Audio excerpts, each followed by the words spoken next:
This is EdUp, Accelerated Excellence. Leaders, entrepreneurs, and change agents looking for the opportunity to network and exchange ideas with other trailblazers and to further your brand. The 2.0 conference is for you. Experts from the fields of education, health, internet, marketing, and CXO are welcome to take part in the 2025 conference in Las Vegas, March 4th through 6th. Reserve your space today and receive a 10% discount courtesy of EdUp Accelerated Excellence with the code EdUpXE10OFF. That's EdUpXE10OFF. Learn more and register online at www.the2conf.com. That's the2conf.com with the code EdUpXE10OFF.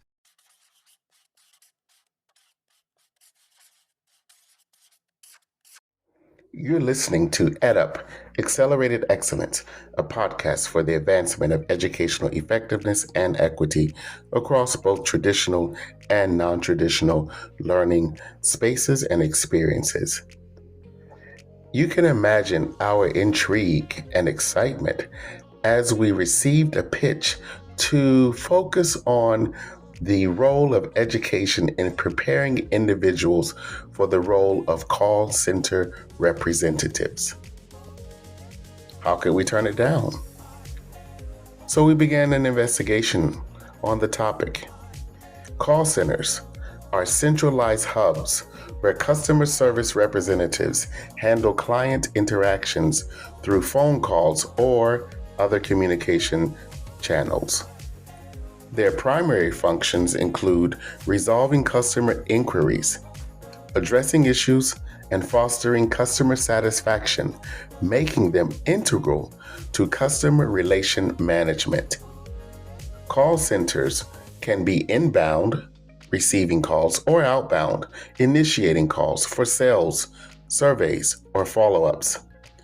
According to the 2024 Call Centers Market Global Forecast Report for 2025 through 2030, the call centers market growth grew from 27.32 million US dollars in 2023 to 29.44 million in 2024.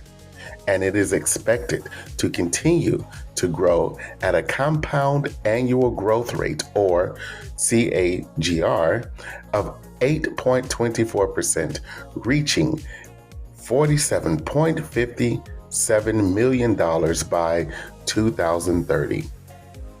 However, the market is becoming increasingly saturated in developed regions where competition is high and customer expectations demand advanced, personalized service. Businesses in these markets are investing heavily in technology such as AI and automation to reduce costs and differentiate their offerings. Meanwhile, emerging markets continue to see growth opportunities driven by outsourcing and the expanding role for customer support services. Call centers have a substantial impact across industries such as telecommunications, retail, finance, and healthcare by improving customer retention, brand loyalty, and business insights. Companies also utilize data collected by call centers to refine their services to better address customer preferences. Entry-level call positions typically require a high school diploma or equivalent, although strong communication, problem-solving skills, and basic computer proficiency are highly valued. On-the-job training equips employees with the technical and interpersonal skills needed to meet industry demands. This is where we begin this episode to better understand one organization and its role for preparing and supporting its call center representatives for effectiveness in their roles.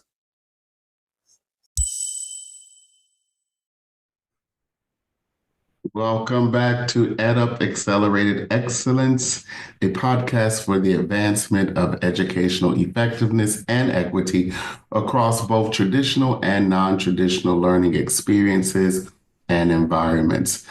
We have a new guest, so I'm going to allow him to introduce himself to us and to tell us where he works and a bit about his origin story with the current work that he's involved in. So, Richard, will you introduce yourself to the EdUp Accelerated Excellence audience?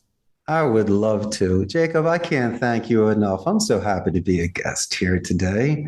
Can't believe I qualified, but I guess I do. My name is Richard Blank. I'm the proud CEO of Costa Rica's call center. But I'm actually a long shot from Northeast Philadelphia. I was a Spanish major in college, and I started this company 17 years ago with my wife. We grew to 150, and I promote on merit. It could be young or old, male or female, doesn't matter who you are or where you are. If you're the top person in this company, you're going to rise real fast. I love things like that. But I guess my proudest thing is that I pay it forward. My proud Abington High School, my alma mater. So I have a second language scholarship that I do every year for a graduating senior that wants to study second languages at the university. And so I like making very nice circles complete. And that was one of them. So, you're a Philadelphia boy, but how did you end up in Costa Rica? Oof. Well, I tell you what, it was built on momentum. I was a Spanish major. I interned for Telemundo in college, worked for the importers of Corona postgrad. Besides Se Habla Espanol on my business card, I made myself versatile and marketable. And so when I was 27 years old, my cousin Joel told me that I had a 1 in a million opportunity to go work at my buddy's call center in Costa Rica for 2 months and go teach some English. Well, besides teaching English, it opened my eyes to a real call center environment. It's not like what you see in the movies with the Wolf of Wall Street and Boiler Room. Some places are like that. But there are some incredible environments where people are capable of retaining a client, getting an upsell, a referral, or even an exit interview to see what you can do better on the next call. But I tell you what, when you're looking at an English second language linguistic environment, oh, such stimulation, such discipline and structure. These people were dancing in languages, and it was beautiful for me. And I could fit in. I just had to learn what to do. And so I decided to stay. And in the course of 4 years, Jacob, I learned this business from the inside out. Not at sea level. I sat with the people and I mastered every department. So when it was my time to throw my hat in the ring in my mid-30s, when I had impulse control and some maturity, I decided it was the right time for me. I wasn't a hot shot in my 20s. It took me some time. But I'll tell you what, the $1 million bit of advice is you must extend empathy with those that work with you. Because if you have this super ego, they could always quit and then you have no company. So you just got to make sure that you call the balls and the strikes, you give a little bit of Philly guilt when needed, you size them up, that you get the best out of people. And if you can crack those sort of codes and have that sort of foundation in a relationship, don't be surprised if someone is with you a decade. You know, we just had a guest, Shazari Warren, who talked about empathy, but he talked about false empathy. So I can definitely relate to the power of empathy in your workplace. So interesting enough, we have somewhat of a similar background. I worked as a telemarketer for a short period of time while I was an undergraduate, and I was a Spanish major. So I was on the call manning or personing the international calls. So tell us, what does it mean and what does it feel like to work at a call center? You sold your soul. Man, some people would rather do public speaking than this, and they feel that more than death. I'm only kidding. It's not for the faint of heart. You need to build up endurance for it. In my mind, I saw the romantic side of it. It's really beautiful rhetoric and semantics and a phonetic delivery. As good looking as you and I are, Jacob, majority of our clients can see us over the phone. So you're losing that sort of suit wearing smile. But what I've seen, and I've cracked a few codes, is that when you speak to somebody, I believe that the phonetic tell signs are even stronger than if your micro expression reading them in person, they could just have twitches, just be nervous, and sure, congruence is there. But the purest of pure is you're focused on the way somebody speaks. And you gauge them on their rate of speech and how loud they go. And the real tell sign is their answering speed, the pauses in between the speech. Isn't that the beauty of it? But you can choose specific vocabulary to avoid any sort of conflicts. There's management there. And people have egos. I'll remove the word help on the phone and use words like assist in the beginning, guide in the middle, and lend a hand while they're finishing the project. And it's never, excuse me, Jacob. It's for my clarification. Was it ABC or 1, 2, 3? I can fall on certain swords and sacrifice certain pawns in this game. I don't want to offend. And then inadvertently and passive aggressively, my man, you're going to realize your dog is barking and I can't hear you. Or you got to turn the music down or get in a better cell area. I'm saying for my clarification because it's your end. And so it's a clever way. And then I like the military alphabet because emails do bounce back. You do have an exotic name. It'd be nice to be able to say it properly. And finally, it's an anchoring. There's a lot of people that have served and that have that honor and that respect. And I like to talk about that. So instead of wrapping up a phone call, now you're discussing Veterans Day and you're discussing other proud things to save our democracy and show chivalry. And so I've seen that it's a floating feather. You don't rush to get off a phone call. There's positive escalations that you can do to compliment those that have given you the pass to pitch before they transfer me to you, Jacob. And so, my friend, and Ed of Accelerated Excellence and all the podcasts I've listened to and what you do in person, you know perfectly well. It's the soft skills, the bedside manner. You did talk about false or real empathy. Well, just don't pay false compliments. Back it up with why. Don't just call someone champ. Let them know they did 44 today, and I'm very proud of you. And so these are the sort of things that resonate and what people remember about how you make them feel. And they'll remind you years from now. That's why they didn't quit. That's why they're their top producer. And that's why they removed that fear they might have had of a boss because they're supposed to be afraid of me and you. But why don't we shatter that misconception? One day they're going to be a boss. You don't want people afraid of you. It should be on that level playing field and that aura and energy that you give out. Easier said than done, my friend. And that's why I've implemented gamification and other sort of things in my call center in which people can interact, let off steam, and meet other people. And so you can't avoid recess or dessert. Life shouldn't be boring. You need to put a little spice in it. And so I try to mix that in with my sort of environment as well. Well, the call center, is the primary language of delivery English, Spanish, or some other language? Well, let's get technical for a second. Of course, it's a bilingual dedicated, so it's not mixed or blended center here that works with sales, appointment setting, lead generation, customer support, back office support, non-voice support. We do not do sports books, casino stocks, pharmacies, or sweepstakes. These individuals have an advanced skill set. They're more than capable.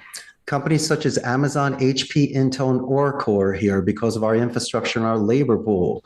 We have the most neutral English accent in Central America. The only democracy, so you got to think about the, government and the stability of a country. And plus, it's fun. There's a lot of expats that are down here, but working in a call center is interesting. It's like a batting cage. You really got to work up to it. And the beginning's easy to use a headset properly, which is noise canceling, which is great. And then a CRM where you just learn how to navigate, put in information, or do drop downs. It's be taught in an hour. What can't be taught is your composure. People speak differently on the phone than they do in person. It's almost like when they do puppy talk, when they see a mascot. So I'd say, you sound weird. Why don't you try natural pauses before names and numbers? Why don't you emphasize personal pronouns, your, and R, once again, to get their attention because there's 30-second attention spans. You got to trigger certain words. You got to spike them. And then the beauty of it is it's almost like a boxer like Tyson. You just can't punch the whole time. You got to see the size, strength, and strategy. I'd love to see your positive or negative reaction, the reinforcement to what I just said, and you can gauge things accordingly. And so domination is not good. It's better, once again, to listen. So you might choose your own adventure, separate, and prioritize. It's a better to be a rudder than the ship. And it's a nice thing to do. And so I've seen that we've been able to prolong conversations in the metrics that you have working at a center, and our conversion ratios have increased. Our contact ratios have increased. And even if we need to make a custom-made voicemail or email because of COVID or the way people are communicating, if you just do a little due diligence like you and I did prior to this podcast, Right. you can put a little of that magic dust on top and get their attention. And so be clever. Actually try. Just don't make it a print. Come on, Jacob, make it a painting. Make it something that people are going to remember. So at least through merit, you're getting their attention and having the chance to make your case. Experts from the fields of education, health, internet, marketing, and CXO are welcome to take part in the 2025 2.0 conference in Las Vegas, March 4th through 6th. Reserve your space today and receive a 10% discount courtesy of EdUp Accelerated Excellence with the code EdUpXE10OFF. That's EdUpXE10OFF. Learn more and register online at www.the2conf.com. That's the2conf.com with the code EdUpXE10OFF. Are you an educational leader or organization seeking innovation, or just a new perspective? Then look no further. Accelerated Excellence Consulting is dedicated to offering support to educational leaders and their organizations to meet their full potential for excellence. Services include strategic planning and problem solving, continuous improvement expertise in areas such as assessment and accreditation, and professional development, empowering leaders, individuals, and groups for personal growth for organizational excellence. To learn more, find us online at xeconsulting.org. That's xeconsulting.org.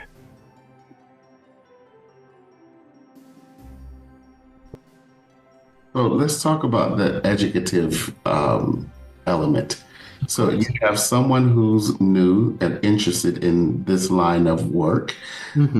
How do you onboard them and how do you prepare them to be successful at working the phones? Jacob, do you know what happens with me? I smile because they have no bad habits. It's true. They didn't come from another center. They don't have a supervisor named Billy yelling at you. Make more calls? Come on, Jacob, tell me about that time you're at the center. There's always a coffee breath supervisor screaming at you that you should be hanging up on Mrs. Jones and making another call. It's like a squire to a knight. And here's the beauty of it. And just like the school and the other professors that you have that share ideas, these are the sort of things you can use outside of the office to save a marriage, a Thanksgiving dinner, a friendship. I don't know. I'm just giving this individual advanced soft skills. What are we doing? We're using the medium of this technology that we have, which is fantastic. Couldn't do it 200 years ago. We can do it now. The only thing that's kind of weird is that our bodies are not accustomed to 160 hours a month of dedicated work sight unseen with people. And so I like to emphasize Helen Keller, the most brilliant communicator, a genius, actually, one whose two senses got removed, three got expanded, but through Anne Sullivan, they were able to create not only languages, but if you really think about the wealth of the world and what people put value in, look what this young lady did, just not in regards to education, but in regards to inspiration. And everyone in the world wanted to meet her, from actors to authors, to politicians. You want to talk about rock star, how do you even put her in a category? This is a person that was shining in life and fought so hard to create a language and a bridge to communicate with the world. She could have been by herself in darkness and silence, but she opened it up. And so for me, I realize that we are losing our taste, touch, and smell. If you're sitting in a controlled environment, focus group, you should expand that hearing so I can hear the dog in the background, the differentiation between your phonetic movement and then, but Richard, you can't see him. Jacob, I beg to differ. What about image streaming? It's the Einstein theory. When you are decompressed stimulation, mind wanders, you see things. And for me, the greatest thing in the world are storytellers. If you get it behind a fire, then that's even better. It's even more old school. But someone that can tell a good story and paint a really nice picture. So that's why I recommend that when you really need to think or put in your umph, close your eyes. You'll get a splash of vision with no distraction.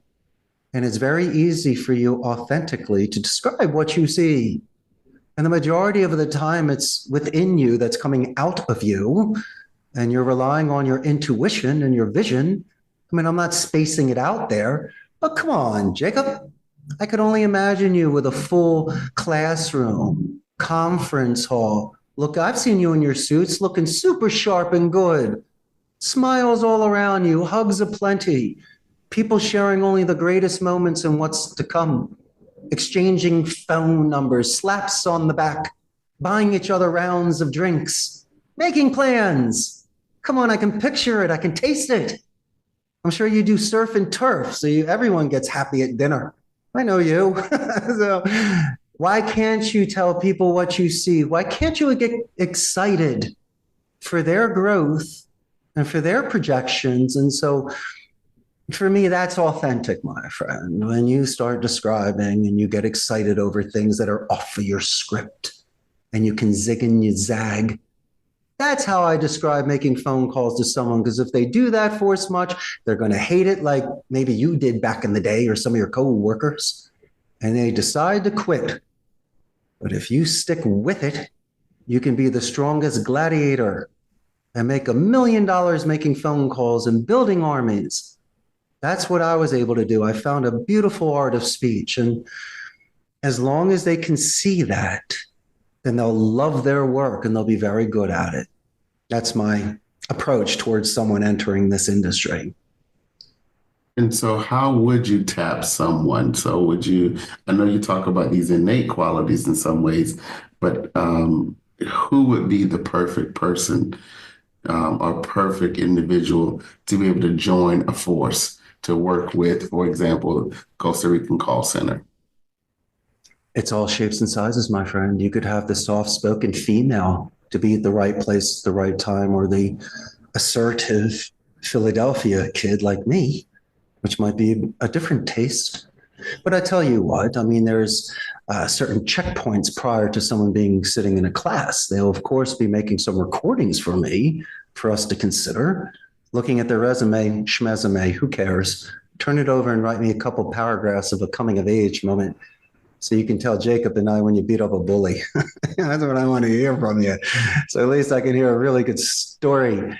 But then when we're in class, you stand up. So you're practicing public speaking in front of a dozen people. You hold the script in your left. You use your right hand for illustrators. I will assist you in your balance and your pausing and your breathing.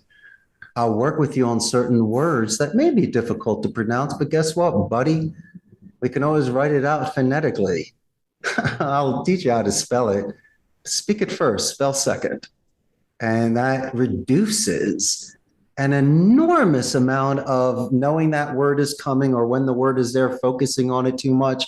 Oh, the grinding of the gears and the misstepping is disgusting. So I'd almost have them just scratch out that word, write it up there any way you like, highlight it with a pen, and now it's your happy word. Now you're looking forward to saying it. And so that's kind of the little tricks that we do with people. Oh, excellent. So if one were to do this in bilingual, So we have a couple of things that we know in the bilingual environment, actually. Yes. So there's translanguaging, Mm-hmm. and then there is, such elements such as code switching. Um, what would be the preferred approach? Would someone be free to navigate between multiple languages or usually work with one client in one language and then switch to a different language for another client? That's a wonderful question. First, let me address the fact that I won't bring any languages in here that I can't personally understand. I can't have Tommy on the phone cursing. So I got to know. So it's going to be English, Spanish, and I'll even do Portuguese. We have enough Portuguese speakers here, and I understand enough. Of course, it could go into two languages. It depends on the client. If you need to turn in a recording to them or you need to set up an appointment and no one in the office in corporate speaks Spanish, you got to ensure that the person you're speaking with has a translator or can speak English. That's just number one. Secondly, I would prefer proper grammar. Slang's all right with your buddies in the locker room. But if you're going to be going back and forth with two languages, you must say, yes, this is he. How may I help you? Things like that. And if you want to speak in Spanish, definitely learn your proper grammar. And if you're speaking to a Spaniard, remember the vosotros form, please. And so these are the sort of things that are expected, but I love it. And I tell you what, you brought up a good thing. The moment that the agents here are capable of making a call in Spanish, it's almost like Popeye with his spinach. All of a sudden they're saying, Don, Jacob, con mucho gusto. They have stepped up their game to A+ Division I level. And the anchoring, the camaraderie, the laughing, the timing, the only word that comes to mind is ace. It's what they are. And that's why when I recommend to clients, if they're going to be training us, even if the calls are in English, allow us to translate. They can onboard quicker. It's great to know it in two languages. And if we are making phone calls and we have the capability of doing it in two languages, please have some of the list or maybe give us certain departments that will deal with Spanish speakers. And so how fun, how nice. As I say, what's one of the coolest environments you can have artistically? And one of them is a linguistic environment because it's all the world's a stage. You can do it everywhere. You don't need to bring things with you or download. And you see the dedication, such intelligence. But it's not a complaint. It's just maybe the way this new generation is coming in. Post-COVID, most people would prefer to be virtual. And that's fine. Through technology and even AI for gathering, we are capable of surviving. But I tell you what, I miss them. I know it's convenient, saves money and time. But when I would walk the rows, Jacob, and the game room was packed and the lunchroom was packed. You get 150 high fives a day. That's pretty freaking cool. And that got taken away. And so I'm all right via Zoom, and people do pop in every now and again, and a fraction of the staff are here. But man, come on. It's almost like you closed my circus down. It's not fair. I think half of the juice, half of what we were doing here was nurture. It was the energy, the electromagnetic energy, if you believe in those things that people do to save the day, to make the day, to keep someone from quitting, and to get the best out of someone. So it's, and also when you do the classes virtually compared to on site, you can really sense it. So as one educator to another, I'm very gracious and thankful for this. But let's also be realistic. It's 100 times better in person. And you and I both know that.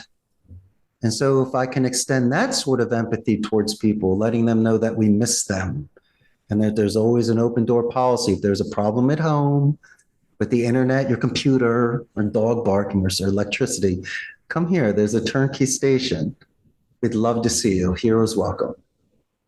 And So let's lean into that a bit, particularly because I think COVID thrust all of us into a new paradigm, particularly around how do we maintain social relations. yes. So, how do you in your organization develop a sense of camaraderie, a sense of community?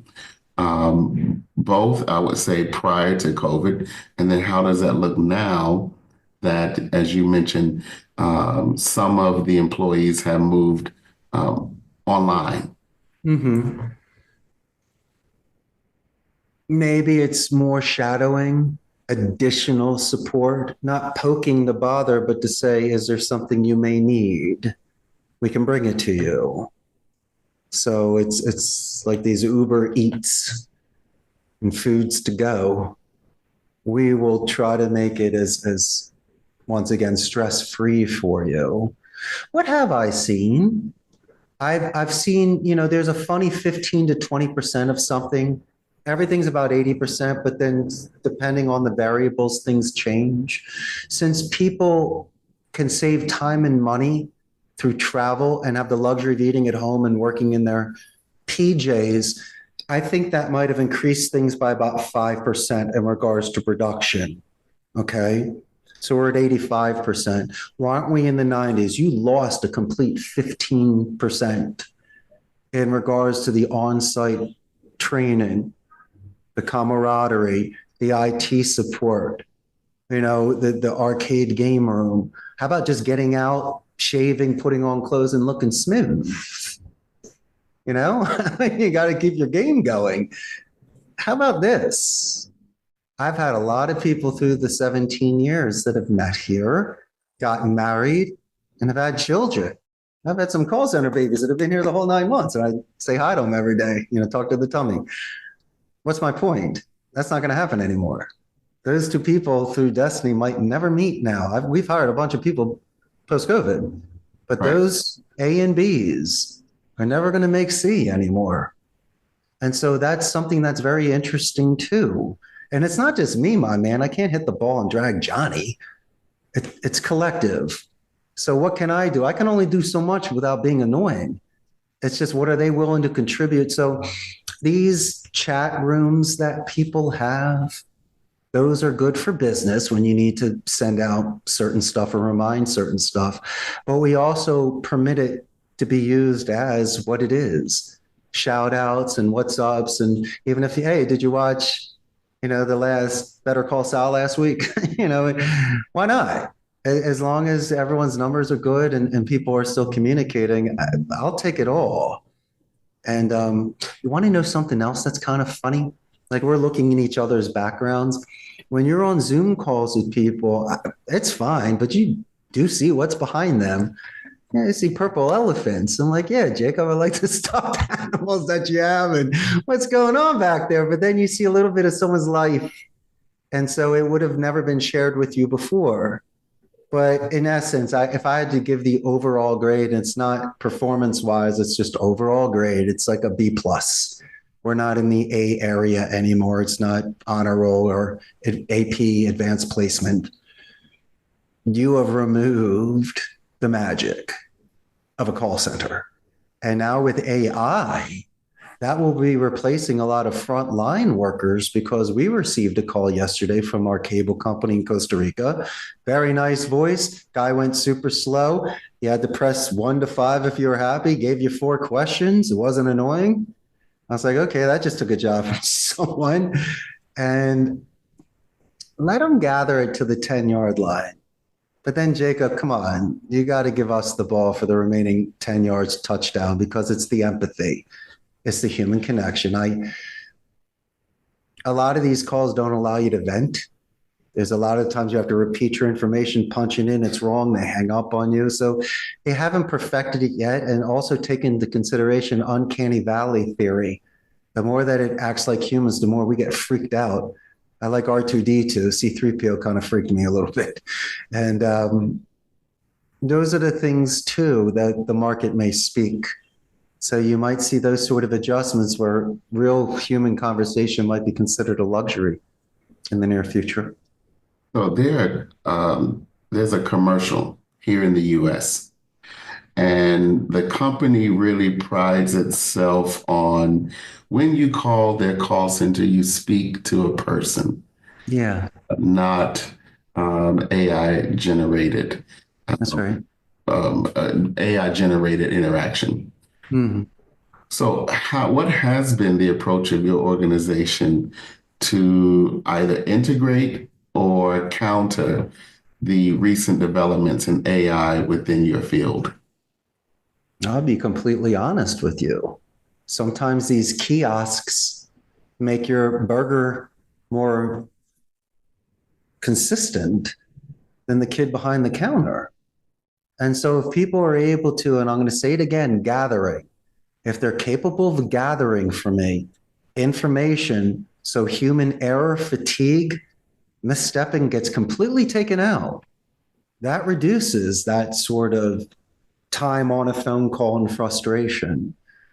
But as I'm going to say it again, if somebody has a bad experience with a company, they are definitely going to want to speak with somebody to maybe receive some credit or to make a suggestion or just to get it out. And I've also learned as well that if people are using profanity, is not as long as it's not at me, you get a warning, second time's call's dead. But if it goes in this direction, I get it. Come on, it's not 1950s cleavers. I mean, sometimes people curse. It's real life. I've cursed before. Haven't you? You got a flat tire and it's raining? Come on. You're supposed to curse. But my point being is that you almost bond that way because then they apologize. And I say, hey, Jacob, do you want to get any more out? And you're like, no, Richard, let's continue. And then instead of giving rebuttals, there's no rebuttals. You're converting a call at that stage. Hi, AI. They can't tell you they know how you feel if you broke an arm or your puppy ran away or changing that tire in the rain. That's almost like an insult. And the worst is, as well, as when you ask to speak to an operator or you do curse or show frustration, they'll kill the call, they'll drop it. Or you don't hit one of the 6 things on the menu that it's got nothing to do with your situation. And so you wonder, how much is my business worth? When was the last time they actually reached out to me to say, thank you, may I save you money? Or what can we do to make your experience better? They take it for granted.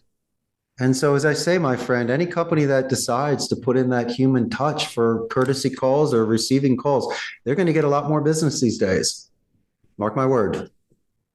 So, in some ways, I'm just going to think about in some ways, I'm going to connect the dots Tell from me. what you began at the beginning around empathy and sort of one of the limitations at current around AI in the use of, let's say, call center work is being able to empathize with the person on the other end, depending upon some of the paralinguistic features, a rise in voice, Sure. or as you just mentioned, some choice words might be used.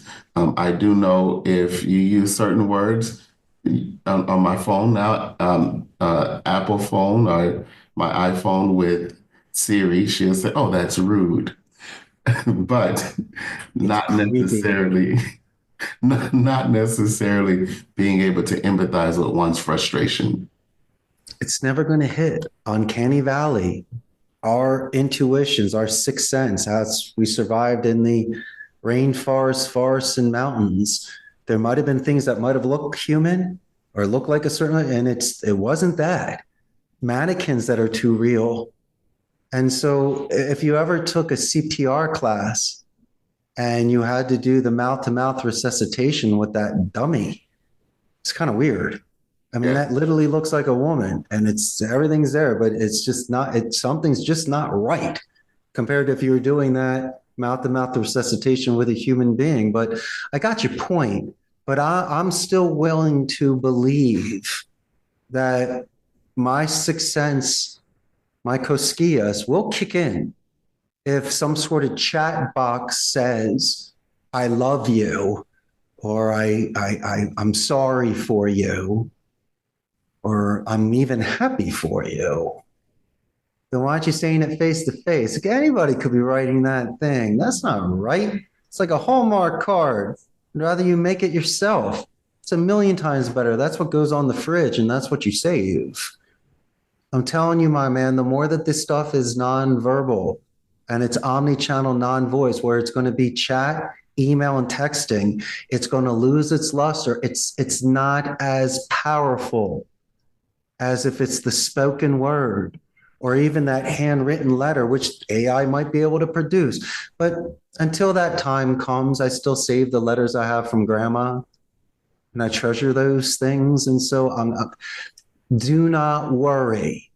It's going to be gourmet for the rich or even just somebody that wants to breathe fresh air. They will seek out the violinist in the plaza a million times more than any sort of AI that can play the greatest music in the world. They will be fascinated over the man or woman that is doing something live. It just shows that we're living. And I think we're going to respect any level. I'll respect someone that even has a pen. You're like, what are you going to do with that? What are you going to start writing with that? That's the Renaissance again, my friend. We are going to, instead of being lazy with it and not wanting the arts, trust me, that's going to be some of the most important departments in schools moving forward. That's going to be the only thing that's really pure for us compared to what we can find on the internet, like encyclopedias and all the information. I'm telling you, the art is the thing that will be stressed the most. So, Richard, how can the EdUp Accelerated Excellence community connect with or engage with the work of the Costa Rican Call Center? Oh, Jacob, they can buy a first-class plane ticket and come fly down here, especially when it gets really cold up north. You come visit me, hang out here. But no, you shoot me an email, CEO at Costa Rica's callcenter.com. And listen, if you are part of this amazing organization, friends with Jacob, you just want to dip your toe in the water, ask questions, send a script, and hear my thoughts, I'd be more than happy to share ideas with you. This is what it's about. It's about paying it forward with other learned individuals so we can assist others. And so I can't thank you enough. I love your show. I was supposed to be there in person the first time, and I felt really bad I couldn't be at that convention that you had a couple months ago. But you were very kind, Jacob, to do this virtually with me. So I thank you very much. We're glad to be able to connect with you. Pura vida. Costa Rica is a wonderful country, so I agree with you. If you get a chance, if you haven't been there, take a trip. Even if you can't afford the first class ticket. Richard Blank is there in Costa Rica, so I'm sure that you can connect with him or the Costa Rican Call Center. Richard, thank you for this opportunity to learn with and from you here at EdUp Accelerated Excellence. Thank you, Jacob.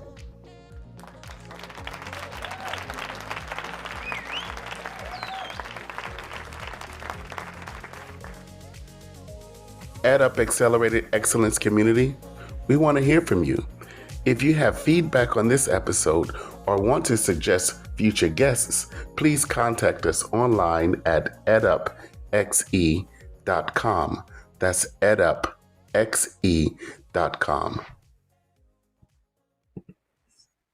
Thank you for engaging with the EdUp Accelerated Excellence community. You can find this episode and others on Spotify, iHeartRadio, and Apple Music. And if you like this episode, please don't forget to follow us and share within your network.